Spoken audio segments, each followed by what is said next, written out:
เข้ามาประดังเข้ามาก็จะมีความรู้สึกว่าเรายิ่งคิดก็ยิ่งมีปัญหากับผู้ร่วมงานปัญหาในสถาบันครอบครัวปัญหากับเพื่อนสนิทมิตรสหายปัญหาสารพัดปัญหาเศรษฐกิจปัญหาสถานการณ์โควิดปัญหาสถานการณ์ค่าครองชีพไม่พอกินไม่พอใช้ปัญหานี่นอกระบบสารพัดปัญหาเข้ามาเจอปัญหาจิตใจเราก็ว้าวุ่นกลายเป็นโรคเครียดโรคเรียกว่าโรคซึมเศร้าอะไรอย่างนี้เป็นต้นบางคนสะสมปัญหาหมักหมมการทำความไม่ดีที่เป็นบาปทางใจที่เคยทำอะไรผิดทั้งผิดกฎหมายก็เคยทำต่อศีลธรรมผิดจากทำนองครองธรรมก็เคยทำก็หดหู่มากขึ้นก็ทนไม่ไหวบางคนก็กินยาตายฆ่าตัวตายทำร้ายตัวเองอะไรอย่างนี้เป็นต้นก็เรียกว่าคิดสั้นขาดสติขาดแต่การที่เราจะผ่อนคลายปัญหาที่นักปราชญ์ราชบัณฑิตจึงพูดอยู่เสมอว่าปัญหานั้นมีไว้แก้คือทุกปัญหามีทางออกไม่ใช่ว่าไม่มีทางออกจะแก้ปัญหาได้ช้าได้เร็วเราอย่าลืมว่าสวิชชาโนภวังโหติผู้รู้ดีเป็นผู้เจริญรู้ดีอะไรก็หมายถึงว่าพูดดีทำดีคิดดีแล้วก็จะเป็นผู้เจริญบางครั้งเราไปทำอะไรที่ตรงกันข้ามกับความดีพูดชั่วทำชั่วคิดชั่วทั้งผิดต่อกฎหมายและศีลธรรมเหล่านี้ก็เรียกว่าปัญหาก็ประดังเข้ามาความหดหู่ใจก็เรียกว่าหมดกำลังใจจะมีความรักไม่มีความรักคนที่อยู่ใกล้ตัววันแห่งความรักก็เป็นวันแห่งความทุกข์สิ่งเหล่านี้เราสมมุติกันขึ้นมาทั้งนั้นนะครับวันแห่งความรักวันแห่งความทุกข์ก็จะมีการพูดถึงวันครบรอบวันมรณะวันครบรอบเสียชีวิตของบรรพชิตหรือคฤหัสถ์เราก็ตามก็อย่าไปทุกข์กายทุกข์ใจเมื่อพ่อแม่ปู่ย่าตายายพ่ออุ้ยแม่อุ้ยบรรพบุรุษล้มหายตายจากไปแล้วก็ถือว่าเราปล่อยวางอารมณ์อย่าได้นำมาเป็นเรื่องของการสะสมปัญหายิ่งบรรพบุรุษที่ทิ้งมรดกแบ่งมรดกก็ดีไม่ได้แบ่งมรดกก็ดีทายาทโดยทำทายาทโดยไม่ชอบทำอะไรต่างๆก็เรียกว่าปัญหาประดังของปัญหาที่เราหวังความเจริญวันนี้เราต้องเรียกว่าพูดดีทำดีคิดดีไว้ก็จะทำให้เรามีพลังมีกำลังใจที่จะต่อสู้กับปัญหาได้ปัญหาทุกสิ่งทุกอย่างนั้นเกิดขึ้นในปัจจุบันก็แก้ได้ในปัจจุบันปัญหาต่างๆที่จะมาในอนาคตเราก็แก้ได้ในปัจจุบันปัญหาที่เป็นอดีตไปแล้วเราก็แก้ได้ในปัจจุบันทุกๆปัญหาแก้ได้ในปัจจุบันที่เรายังมีลมหายใจอยู่ดังนั้นวันนี้ขอให้เราให้กำลังใจตนเองว่าตราบใดที่เรายังมีลมหายใจยังมีชีวิตอยู่จะมีชีวิตอยู่ในฐานะการงานการเงินหรือสถาบันครอบครัวหรือหน่วยงานที่เราทำงานอยู่จะมีปัญหาใดๆปัญหานั้นมีทางออกเราก็มาทำใจให้สงบด้วยการเจริญภาวนากรรมฐานบางคนบางท่านอาจจะไม่ได้เข้าวัดฟังเทศน์ฟังธรรมแบบพุทธศาสนิกชนท่านที่นับถือศาสนาอื่นที่เป็นศาสนิกในศาสนาอื่นท่านมีปัญหาท่านก็มุ่งไปสู่ความสงบอาจจะไปใช้ความสงบในสถานที่แห่งใดบนดอยบนป่าบนภูเขาทะเลหรือหมู่เกาะทั้งหลายในถิ่นที่ธรรมชาติที่อำนวยความสงบให้เรา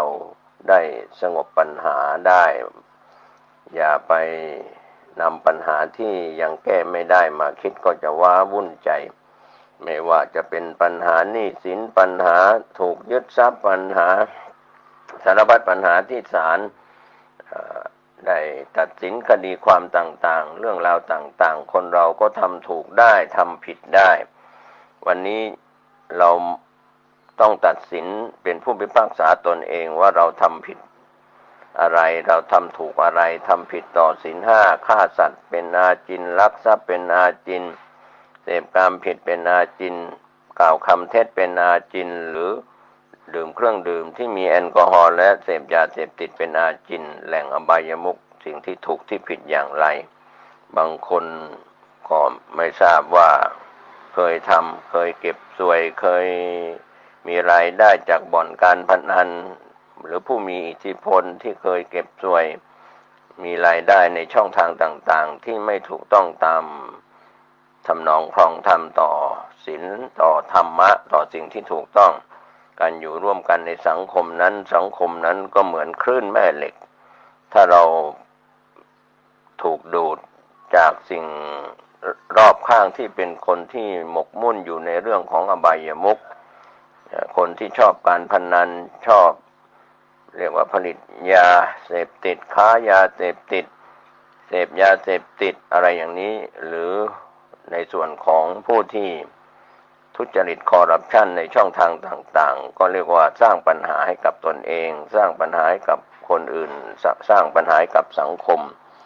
ปัญหาต่างๆเหล่านี้เกิดขึ้นไม่ใช่ใครอื่นเกิดจากเราเป็นต้นตอของปัญหาดังนั้นความยุติธรรมที่จะยุติได้เพราะไม่ลำเอียงก็คือเป็นตราชั่งที่ยุติธรรมไม่ลำเอียงเพราะรักไม่ลำเอียงเพราะชังไม่ลำเอียงเพราะหลงไม่ลำเอียงเพราะกลัวอิทธิพลต่างๆครับปัญหาทุกปัญหามีช่องทางแก้ได้เมื่อใจเราสบายก็จะมีความสงบไม่หดหู่ไม่ฟุ้งซ่านดังนั้นวันนี้ที่ผู้ดำเนินรายการชวนให้ท่านได้แผ่เมตตาปรารถนาดีกับตัวท่านเองก่อนขอให้เรามีชีวิตอยู่จะมีชีวิตอยู่บางคนนี่เป็นโรคซึมเศร้าเป็นโรคติดเตียงเป็นโรคเข้าออกโรงพยาบาลรักษาโรคไม่หายไม่ว่าจะเป็นโรคมะเร็งโรคสารพัดโรคที่เกี่ยวกับสุขภาพร่างกายของตัวท่านเองจะเป็นหญิงเป็นชายเป็นเด็กเป็นผู้ใหญ่นะครับขอให้ท่านอย่าได้เศร้าหมองใจวันนี้ถ้าเราเศร้าหมองใจคิดมากพลังของจิตใจที่เศร้าหมองนั้นก็ทำลายสุขภาพเป็นรังแห่งเชื้อโรคที่เป็นน้อยก็จะเป็นมากนะครับเพราะว่าจิตใจของเรานั้นเป็นพลังทางลบนะครับถ้าพลังทางบวกเราก็แผ่เมตตาให้กับตนเองให้ดีครับแผ่เมตตาให้เราเป็นสุขเถิดนะครับคนอื่นก็แผ่ในภายหลังเราจึงจะสำเร็จในการแผ่เมตตาปรารถนาดีกับตนเองก่อนรักตนเองก่อนไม่ใช่แนะนำให้ท่านเห็นแก่ตัวเห็นแก่ตนเองแต่การแผ่เมตตาปรารถนาดีกับตัวเราก่อนอารมณ์ที่เป็นอคติที่ไม่ยุติธรรมก็จะเกิดขึ้นเราไม่รำเอียงเพราะรักเพราะชังเพราะหลงเพราะกลัวเพราะว่าก็เราต้องมีความซื่อสัตย์ในตัวเราก่อนเราทำอะไรฝึกความซื่อสัตย์นั้นเป็นสิ่งที่เราซื่อสัตย์กับตัวท่านเองการกระทำการพูดการคิดต่างๆจิตใจเราก็จะเบิกบานแจ่มใสไม่หดหู่ไม่ท้อถอยก็เป็นเทคนิคในการที่จะแก้ไขอารมณ์ดังนั้นวันนี้ที่เรามาเจริญเมตตากรรมฐานก็เป็นเทคนิคแก้ปัญหาให้กับตัวเราเองก่อนเพราะตัวเราเองสุขกายสุขใจแล้วก็แผ่เมตตาไปยังคนอื่นสัตว์อื่นอย่างนี้ก็ถือว่าเป็นศิลปะเป็นเทคนิคในการแก้ไขอารมณ์การที่เราเจริญภาวนาเจริญกรรมฐานนั้นเราต้องมีครูบาอาจารย์เราต้องเป็นผู้ฟังสาวกสังโฆเป็นผู้ฟังจากผู้อื่นปรหิตะบุคคลอื่นก็คือครูอาจารย์ที่เป็นวิปัสสนาจารย์สอนพระกรรมฐานขึ้นกรรมฐานสอนกรรมฐานสอบอารมณ์แก้อารมณ์อะไรต่างๆเราต้องเชื่อฟังอาจารย์เราอย่าไปทึกทักว่าเราทำถูกแล้วอาจารย์สอนผิดอาจารย์ความจริงก่อนสอนถูกแล้วแต่ลูกศิษย์ปฏิบัติผิดทางกรรมฐาน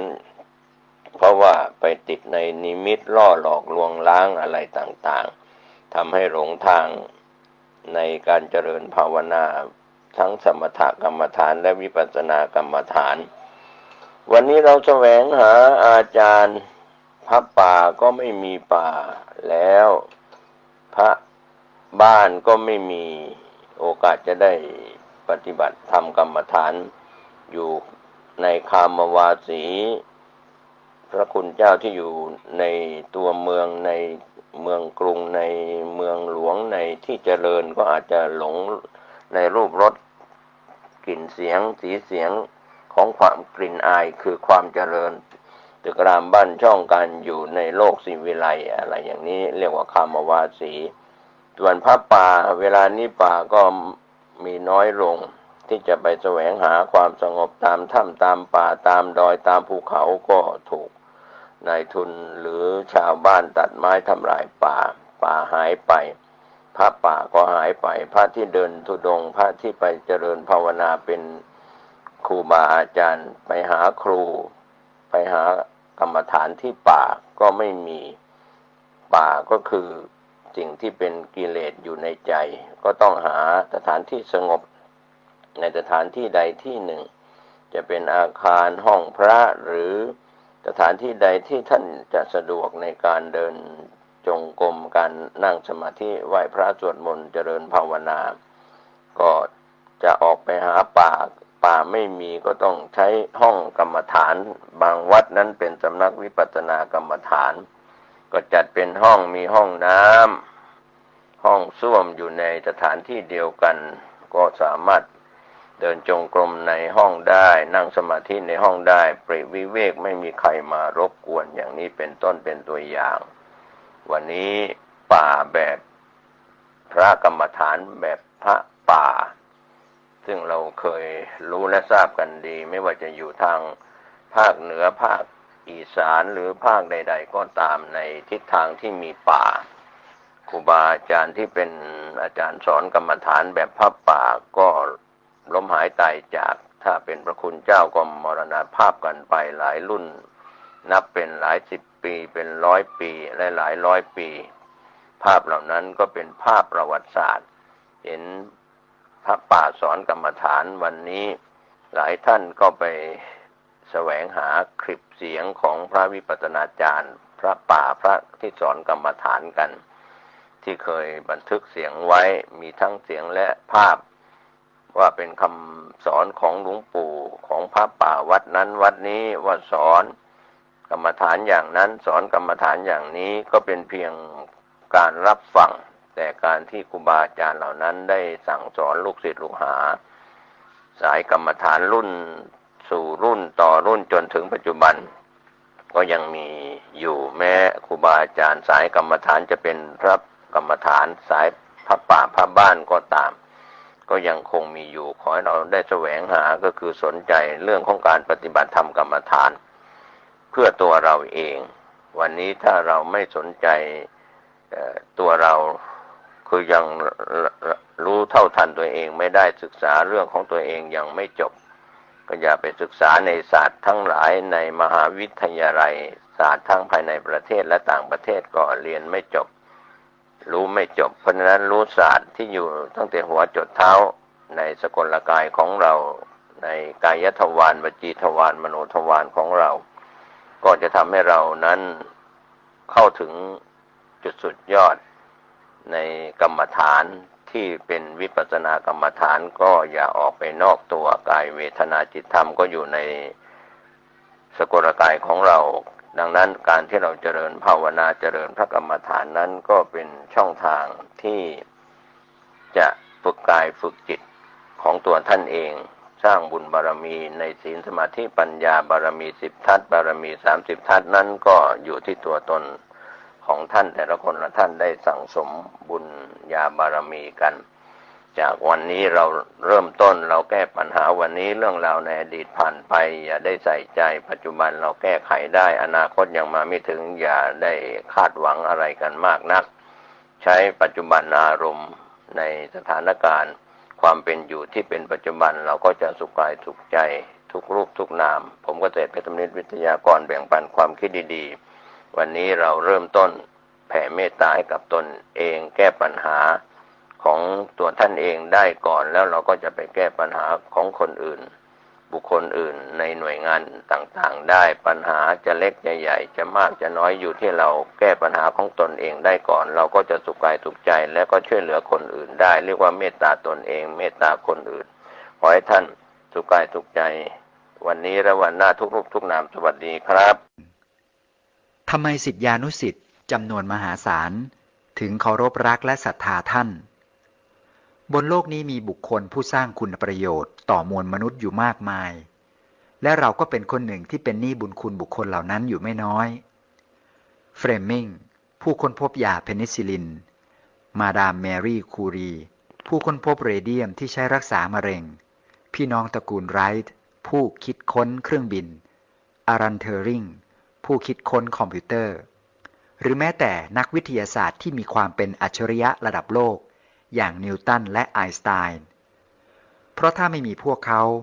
เราก็อาจไม่มีตึกสูงๆไม่มีเส้นใยนำแสงเครื่องจักรกลอำนวยความสะดวกรถยนต์เครื่องซักผ้าเครื่องปั่นน้ำผลไม้ต่างๆบุคคลเหล่านี้ล้วนคิดสิ่งประดิษฐ์ต่างๆเพื่อให้เรามีคุณภาพชีวิตที่ดีขึ้นไม่ต้องอยู่ในถ้ำก่อไฟแบบเดิมๆจึงทำให้ในปัจจุบันเรามีชีวิตที่แสนจะสะดวกสบายแต่ทำไมความสะดวกสบายที่มีมากขึ้นไม่เคยช่วยให้ความทุกข์ในวัฏสงสารลดน้อยถอยลงเลยอีกทั้งความทุกข์ยังคงอยู่กับเราและเกิดขึ้นเรื่อยๆอย่างไม่มีวันสิ้นสุดถ้าหากมีใครสักคนค้นพบวิธีหนีออกจากความเกิดความแก่ความเจ็บความตายได้เพื่อให้เราไม่ต้องทุกข์อีกเพื่อให้เราไม่ต้องเกิดแก่เจ็บตายบุคคลนี้จะมีคุณอนันต์กับโลกใบนี้สักเพียงไรแต่ทว่า 2,600 กว่าปีมานี้พระสัมมาสัมพุทธเจ้าทรงค้นพบหนทางแห่งการดับทุกข์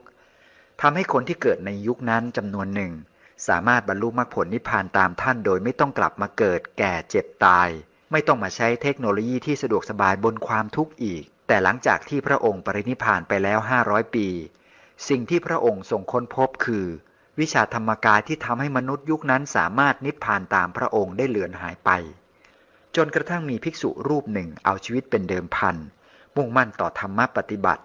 จนกระทั่งค้นพบวิชาธรรมกายที่หายสาบสูญไปขึ้นมาใหม่และได้พร่ำสอนมนุษย์ให้เข้าถึงหลักแห่งการพ้นทุกข์แต่ทว่าภิกษุรูปนี้มีใจปรารถนาไม่ใช่เพื่อจะไปนิพพานเพียงรูปเดียวหรือช่วยสรรพสัตว์ไปเพียงส่วนหนึ่งเท่านั้นแต่ท่านได้ตั้งมโนปณิธานอันยิ่งใหญ่ไว้ว่าจะขอขนสรรพสัตว์ไปให้หมดทั้งภพ3ทุกภพทุกจักรวาลและขอเข้านิพพานเป็นคนสุดท้ายด้วยมโนปณิธานอันยิ่งใหญ่นี้เองทำให้ท่านต้องแก้โจทย์ที่ยากและยิ่งใหญ่ที่สุดเท่าที่เคยมีมาโดยท่านต้องคิดว่าจะใช้วิธีการใดถึงจะทำให้ตัวท่านและสรรพสัตว์ทั้งหมดทั้งมวลพ้นจากภพ3และจะต้องทำอย่างไรถึงจะรื้อวัฏสงสารเพื่อไม่ให้มนุษย์ทุกคนกลับมาเกิดแก่เจ็บตายอีกด้วยความมุ่งมั่นอย่างแรงกล้าตรงนี้เองทำให้หลวงปู่ท่านจริงจังกับธรรมปฏิบัติอย่างเอาชีวิตเป็นเดิมพันคือในวันขึ้น15 ค่ำเดือน10พุทธศักราช 2460ท่านได้เข้าไปนั่งสมาธิณวัดบทบนบางคูเวียงซึ่งก่อนที่ท่านจะนั่งก็ได้บอกกับเพื่อนภิกษุด้วยกันว่าจะตายก็ตายเถิดปล่อยให้ได้นั่งตามใจชอบเถิดถ้าไม่มีคุณธรรมอะไรไม่เห็นอะไรไม่เป็นอะไรอย่างนี้เลี้ยงไว้ก็เสียเข้าสุกเปล่าๆไม่มีประโยชน์อะไรเพราะท่านได้ตั้งสัจจาอธิษฐานว่าถ้ายังไม่เห็นธรรมตามที่พระสัมมาสัมพุทธเจ้าทรงเห็นจะไม่ยอมลุกจากที่ไปจนตลอดชีวิตคือจะขอยอมตายตรงนั้นอีกท่านยังได้ตั้งจิตกราบทูลพระสัมมาสัมพุทธเจ้าว่าขอให้พระองค์ทรงเมตตาโปรดประทานธรรมที่พระองค์ทรงตรัสรู้แล้วแก่ข้าพระพุทธเจ้าแม้จะเป็นเพียงส่วนน้อยนิดก็ยินดีถ้าหากบรรลุธรรมแล้วจะเกิดโทษแก่พระศาสนาก็อย่าได้ทรงประทานเลยแต่ถ้าจะเป็นคุณแก่พระศาสนาแล้วขอได้โปรดประทานแก่ข้าพระองค์ด้วยเถิดข้าพระพุทธเจ้าจะขอรับเป็นทนายพระศาสนาต่อไปจนตลอดชีวิตและในที่สุดท่านก็ได้บรรลุธรรมเข้าถึงพระธรรมกายในคืนนั้นเองและที่น่าทึ่งมากไปกว่านั้นคือ หลวงปู่ท่านได้ค้นพบสิ่งที่เหนือกว่าและวิเศษกว่านักวิทยาศาสตร์อย่างสิ้นเชิงเช่นวิธีเข้านิพพานเป็นนิพพานตายวิธีเดินสมาบัติในกสิณเพื่อตรวจดูภพต่างๆวิธีระลึกชาติวิธีตรวจนิพพานภพสามโลกันวิธีขยายดวงจำดวงคิดดวงรู้วิธีตรวจดวงบุญดวงบาปดวงไม่บุญไม่บาปต้นนอกจากนั้นวิชามรรคผลนิพพานที่ตลอดทำให้เกิดเรื่องราวอันศักดิ์สิทธิ์ทรงคุณค่าและน่าสนใจเกินกว่าที่เราจะคาดคิดมากซึ่งผู้รวบรวมก็ได้นำมาเรียบเรียงด้วยภาษาที่เข้าใจง่ายเพื่อให้ผู้อ่านค้นพบคำตอบด้วยตัวเองว่าทำไมจึงมีศิษยานุศิษย์จำนวนมหาศาลเคารพรักและศรัทธาขนาดนี้บทที่สองอนุภาพหลวงปู่ยุคต้นวิชาตอนที่หนึ่งเห็นพระธรรมกายด้วยตาเนื้อณน่านฟ้าวัดปากน้ำเรื่องราวความศักดิ์สิทธิ์ของหลวงปู่เป็นที่โจทย์ค้านกันเป็นอย่างมากซึ่งจะถือว่าเป็นเรื่อง Talk of the Town ในช่วงนั้นก็ได้เพราะสมัยที่หลวงปู่ยังมีชีวิตอยู่หนังสือพิมพ์ก็ได้ตีพิมพ์รูปของท่านและเรื่องราวความมหัศจรรย์ในวันวิสาขบูชาจนกลายเป็นความฮือฮาที่แพร่สะพัดไปทั่วประเทศโดยเล่าถึงการปรากฏของพระพุทธเจ้าบนท้องฟ้าในวันเวียนเทียนสมโภชซึ่งก่อนหน้าที่จะมีการตีพิมพ์เรื่องราวของท่านลงหนังสือพิมพ์หลวงปู่ท่าน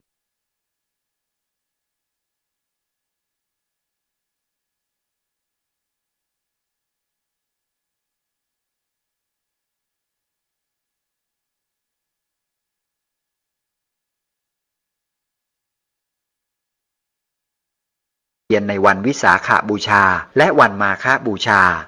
ซึ่งในช่วงพิธีเวียนเทียนตั้งแต่เวลา6 โมงเย็นหลวงปู่จะให้พวกที่ทำวิชาทั้งหมดมาพร้อมกันในโรงงานทำวิชาแม้ว่าในช่วงเวลานั้นจะไม่ใช่เวรของตนก็ตามจากนั้นก็ใช้วิชาธรรมกายช่วยกันอาราธนาพระธรรมกายให้มาปรากฏเหนือน่านฟ้าวัดปากน้ำอีกทั้งยังกลั่นแก้ธาตุธรรมของผู้มาเวียนเทียนให้สะอาดบริสุทธิ์และเปิดเห็นจำคิดรู้เพื่อให้เห็นพระธรรมกายซึ่งผู้ที่จะเห็นปรากฏการณ์นี้ได้นั้นจะต้องอยู่ในอาการสงบสำรวมกายวาจาใจต้องทำจิตให้เป็นสมาธิในขณะเวียนเทียนด้วยซึ่งในแต่ละปีก็จะมีสาธุชนจำนวนมากได้เห็นปาฏิหาริย์ณน่านฟ้าวัดปากน้ำแบบจะซึ่งบางคนก็เห็นพระปฏิมากรลอยอยู่เหนือน่านฟ้าปางสมาธิบ้างปางประธานพรบ้างบางคนก็เห็นองค์พระจำนวนมหาศาลลอยอยู่เต็มท้องฟ้าซึ่งพอเห็นแล้วก็ปีติขนลุกชูชันจนบางคนถึงกับปล่อยโฮร้องไห้ออกมาด้วยความดีอกดีใจหรือบางคนแม้เลิกเวียนเทียนแล้วขณะนั่งเรือจ้างออกจากวัดไปถึงท่าน้ำตลาดพลูแต่พอเหลียวหลังกลับไปดูเหนือพระอุโบสถก็ยังสามารถเห็นพระพุทธเจ้าแก้วใสลอยอยู่เหมือนเดิมซึ่งเรื่องนี้มีพยานที่มีตัวตนจริงที่ได้พบเห็นเป็นจำนวนมากมายอีกทั้งยังมีหลักฐานอยู่ในหนังสือของหลวงภูมินาถสนิทสืบตังครัตน์ซึ่งเป็นมหาดเล็กคนโปรดของพระบาทสมเด็จพระเจ้าอยู่หัวรัชกาลที่6ว่าครั้งหนึ่งก่อนวันวิสาขบูชาพุทธศักราช 2489 ข้าพเจ้าได้รับคำบอกเล่าจากหลวงพ่อวัดปากน้ำว่าพิธีเวียนเทียนในวันวิสาขบูชาปีนี้หลวงพ่อได้อาราธนาอัญเชิญเสด็จพระพุทธองค์ให้เสด็จมาปาฏิหาริย์มาทรงเป็นประธานในพิธีด้วยทั้งคฤหัสถ์และบรรพชิตรวม300 คนเดินเวียนไปจวนจะครบ3 รอบมีอุบาสกผู้หนึ่งเอะอะขึ้นว่าเขาได้เห็นพระพุทธนิมิตปาฏิหาริย์ปรากฏอยู่บนท้องฟ้าและชี้ให้ทุกคนดูในขณะนั้น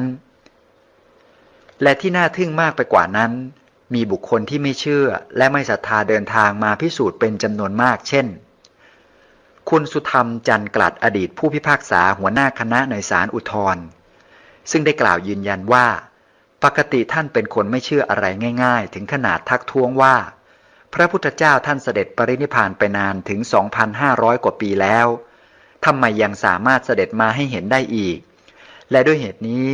จึงทำให้ท่านเดินทางไปพิสูจน์โดยพาภรรยาคือคุณพยอมไปเวียนเทียนด้วยกันและสุดท้ายก็ได้เห็นปาฏิหาริย์เหนือน่านฟ้าจริงๆด้วยตาตัวเองและทันทีที่เห็น ท่านก็รีบคุกเข่ากราบลงกับพื้นพระอุโบสถวัดปากน้ำทันที3 ครั้งจากนั้นก็รีบตรงเข้าไปยังพระอุโบสถแล้วไปก้มลงกราบที่หน้าตักของหลวงปู่ทั้งที่ขนยังลุกสู้ไม่หายแล้วก็ตั้งจิตอธิษฐานฝากเนื้อฝากตัวขอให้ได้เกิดมาเป็นลูกศิษย์ของหลวงปู่ทุกชาติหรือแม้แต่คุณโชติวณิกเกียรติเดิมเป็นคนที่ไม่เลื่อมใสศรัทธาหลวงปู่วัดปากน้ำเลยถึงขนาดพูดกับพี่สาวของตัวเองคือคุณชัดวณิกเกียรติที่มาวัดปากน้ำเป็นประจำว่าวัดใกล้ๆบ้านก็มีทำไมต้องไปทำบุญที่วัดปากน้ำด้วยเป็นเพราะติดใจพระรูปใดรูปหนึ่งหรือถูกหลวงปู่หลอกหรือเปล่าแต่พอคุณโชติได้เดินทางมาพิสูจน์และได้มาเห็นปาฏิหาริย์เหนือน่านฟ้าในวันเวียนเทียนด้วยตัวเองแบบจะก็เลยเข้าใจและรีบเข้าไปขออนุญาตกราบที่เท้าหลวงปู่ท่านเพื่อขออโหสิกรรมที่เข้าใจผิดและหลังจากนั้นคุณโชติก็เปลี่ยนใจหันมาเข้าวัดปฏิบัติธรรมและกลายเป็นอุปถากวัดปากน้ำโดยมาทำบุญถวายน้ำอ้อยแด่หลวงปู่อยู่เป็นประจำจากปรากฏการณ์เหนือน่านฟ้านี้เองเป็นการประกาศอานุภาพของพระรัตนตรัยที่ยกใจมหาชนผู้ที่ยังไม่เลื่อมใสให้เลื่อมใสในพระพุทธศาสนาหรือที่เลื่อมใสแล้วให้เกิดความเลื่อมใสยิ่งขึ้นไปซึ่งพระเดชพระคุณหลวงปู่ท่านได้ดำเนินรอยตามการประกาศธรรมขององค์สมเด็จพระสัมมาสัมพุทธเจ้าที่ทรงใช้วิธีการสอนอยู่3 อย่างที่เรียกว่าปาฏิหาริย์3เพื่อลดทิฏฐิมานะผู้เห็นผิดให้กลับมาสู่เส้นทางที่ถูกต้องซึ่งปาฏิหาริย์3 อย่างได้แก่อิทธิปาฏิหาริย์การแสดงฤทธิ์ที่พ้นวิสัยของสามัญมนุษย์ได้อย่างน่าอัศจรรย์อาเทศนาปาฏิหาริย์การดักใจทายใจคนได้อย่างน่าอัศจรรย์และอนุสาสนีปาฏิหาริย์คำสั่งสอนจูงใจคนให้นิยมเชื่อถือตามได้อย่างน่าอัศจรรย์ดังในครั้งที่พระสัมมาสัมพุทธเจ้าทรงแสดงยมกปาฏิหาริย์ตอนที่เสด็จไปโปรดพุทธมารดาบนสวรรค์ชั้นดาวดึงส์และเสด็จกลับลงมาในวันมหาปวารณาซึ่งพระสัมมาสัมพุทธเจ้าท่านทรงใช้พุทธานุภาพเปิดโลกทั้ง3ทำให้มนุษย์และเหล่าเวนยสัตว์ทั้งหลายสามารถมองเห็นเทวดาบนสวรรค์ชั้นฟ้าที่มาส่งพระองค์ซึ่งเป็นเหมือนกองทัพชาวสวรรค์ที่เลื่อนลอยลงมาจากนภาอากาศมีความยิ่งใหญ่ประดุจพระเจ้าจักรพรรดิเสด็จออกญาตราทัพโดยเหล่าเทวดาได้ลงมาทางบันไดทองมหาพรหมลงมาทางบันไดเงินส่วนพระสัมมาสัมพุทธเจ้าเสด็จลงทางบันไดแก้วมณีขณะที่พระองค์ทรงเปล่งรัศมีสว่างไสวเรืองรองไปทั่วโลกธาตุทำให้เหล่าสรรพสัตว์ที่อยู่บนโลกทั้ง3คือสวรรค์มนุษย์นรกสามารถเห็นกันและกันในเวลาเดียวกันทั้งเทวดามนุษย์สัตว์นรกสัตว์เดรัจฉานอสุรกายต่างเห็นกันและกันด้วยตาเนื้อเป็นอัศจรรย์ด้วยพุทธานุภาพซึ่งเมื่อสรรพสัตว์เห็นความอัศจรรย์เช่นนี้แล้วก็ต่างเกิดมหาปิติพากันตั้งความปรารถนาที่จะเป็นพระสัมมาสัมพุทธเจ้าในอนาคตการภายภาคเบื้องหน้าเพราะเห็นพุทธานุภาพนั้นอีกทั้งบางคัมภีร์ยังกล่าวไว้ว่าแม้แต่มดซึ่งเป็นสัตว์เดรัจฉานยังมีความรู้สึกนึกคิดปรารถนาเป็นพระพุทธเจ้าด้วยตอนที่2สยบกองทัพงูณวัดปากน้ำในสมัยก่อนที่วัดปากน้ำจะมีงูชุมมากซึ่งถ้าชุมแล้วต่างคนต่างอยู่ก็ไม่มีปัญหาอะไรแต่นี่เจ้างูมันเล่นมากัดพระกัดเนรและกัดแม่ชีกันเยอะถึงขนาดกลายเป็นแรงบันดาลใจทำให้แม่ชีหลายคนต้องหัดจับงูให้เป็นอย่างเช่นแม่ชีปุกท่านจะมีบ่วงเอาไว้คล้องคองูโดยเฉพาะซึ่งพอคล้องได้ก็จะเอาไปปล่อยหรืออย่างแม่ชีนาคท่านก็โดนงูกัดเป็นอาชีพจนเจ้าหน้าที่ที่สถานสวภาจำหน้าท่านได้เพราะต้องนั่งเรือไปฉีดเซรุ่มแก้พิษงูอยู่เป็นประจำเรื่องก็มีอยู่ว่าแม่ชีนาคท่านเป็นแม่ชีที่ได้ธรรมกายมีญาณทัศนะแม่นยำมากเพราะท่านรักการปฏิบัติธรรมและมีอัธยาศัยชอบไปปักกลดอยู่ในป่าช้าที่เขาเก็บศพที่ยังไม่ได้เผาเอาไว้เป็นป่าช้าที่อยู่ในวัดปากน้ำปัจจุบันเป็นที่ตั้งของตึกคณะเนกขำซึ่งป่าช้าที่ว่านี้มีหญ้าขึ้นรกเต็มไปหมด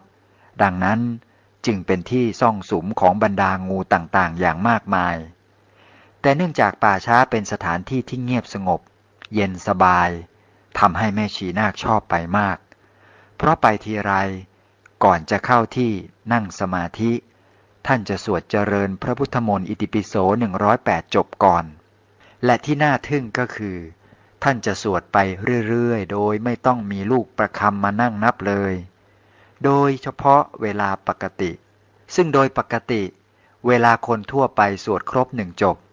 เขาจะเลื่อนลูกประคำเพื่อนับไปลูกหนึ่งซึ่งพอเลื่อนไปจนครบทั้งเส้นก็เท่ากับสวดครบ108จบพอดีเพราะสร้อยประคำเส้นหนึ่งมีลูกประคำ108ลูก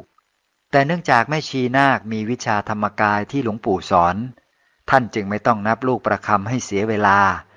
คือท่านจะเข้ากลางสวดไปเรื่อยๆพอครบ108จบพระธรรมกายในตัวท่านจะบอกว่าครบพอดีโดยไม่ขาดไม่เกินและนี่ก็คือความอัศจรรย์ของวิชาธรรมกายอยู่มาวันหนึ่งขณะที่แม่ชีนาคนั่งสมาธิอยู่ท่านก็เห็นในญาณว่าวันนี้ท่านจะโดนงูเห่ากัดแถมงูที่ว่านี้จะยกพวกเลื้อยเข้าจู่โจมรุมกัดที่แขนพร้อมกันทีเดียวถึง3ตัวแถมท่านยังเห็นว่างูมันจะกัดท่านที่แขนในตำแหน่งไหนอีกด้วยซึ่งเมื่อแม่ชีนาคเห็นดังนั้นก็รีบบอกโยมแพ้วว่านะฉันเห็นในญาณนะว่าวันนี้ฉันจะโดนงูเห่ากัดทีเดียวถึง3ตัว